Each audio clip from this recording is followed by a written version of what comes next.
ಮಾಜಿ ಶಾಸಕರಾದ ಡಿಎನ್ಟಿ ಬೊಮ್ಮಣ್ಣನವರ ಸ್ಮರಣಾರ್ಥವಾಗಿ ಅಕ್ಷರ I foundation Tumakuru ಮತ್ತು ನೇತ್ರಲಕ್ಷ್ಮಿ ವೈದ್ಯಾಲಯ ಹೊಸಪೇಟೆ ತಾಲೂಕು ಆರೋಗ್ಯ ಇಲಾಖೆ ಸಹಯೋಗದೊಂದಿಗೆ ಹಾಗೂ ಡಾಕ್ಟರ್ ಶ್ರೀನಿವಾಸ್ ಎನ್ಟಿ ಅಭಿಮಾನಿ ಬಳಗದ ಸಂಯುಕ್ತ ಆಶ್ರಯದಲ್ಲಿ ಕೂಡ್ಲಿಗಿ ವಿಧಾನಸಭಾ ಕ್ಷೇತ್ರದ ಸಾರ್ವಜನಿಕರಿಗಾಗಿ ಉಚಿತ ಆರೋಗ್ಯ ಶಿಬಿರವನ್ನ ಪಟ್ಟಣದ ಪದವಿ ಪೂರ್ವ ಕಾಲೇಜು ಆವರಣದಲ್ಲಿ ದಿನಾಂಕ 1-12-2024 ಭಾನುವಾರ ದಿನ ಕೂಡ್ಲಿಗಿ ಕ್ಷೇತ್ರದ ಸಾರ್ವಜನಿಕರಿಗಾಗಿ ಇದರ ಸದುಪಯೋಗವನ್ನ ಪಡೆದುಕೊಳ್ಳಲು ಹಮ್ಮಿಕೊಳ್ಳಲಾಗಿತ್ತು.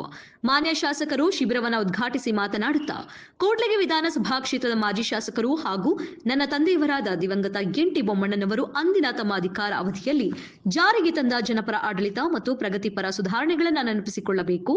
ಅವರು ಶಿಕ್ಷಣ, ಆರೋಗ್ಯ ಮತ್ತು ಸ್ವಚ್ಛತೆಗೆ ಆದ್ಯತೆ ಕೊಡುವ ಜೊತೆಗೆ ಸರ್ವ ರೀತಿಯಲ್ಲಿ ಸರ್ವರ ಅಭಿವೃದ್ಧಿಗೆ ಒತ್ತು ಕೊಟ್ಟಿದ್ದರು. ದಲಿತ, ಆದಿವಾಸಿ, ಹಿಂದುಳಿದ ಮತ್ತು ಎಲ್ಲಾ ವರ್ಗದ ಬಡವರ ಶ್ರೇಯೋಭಿವೃದ್ಧಿಗಾಗಿ ಶ್ರಮಿಸಿದ್ದಾರೆ.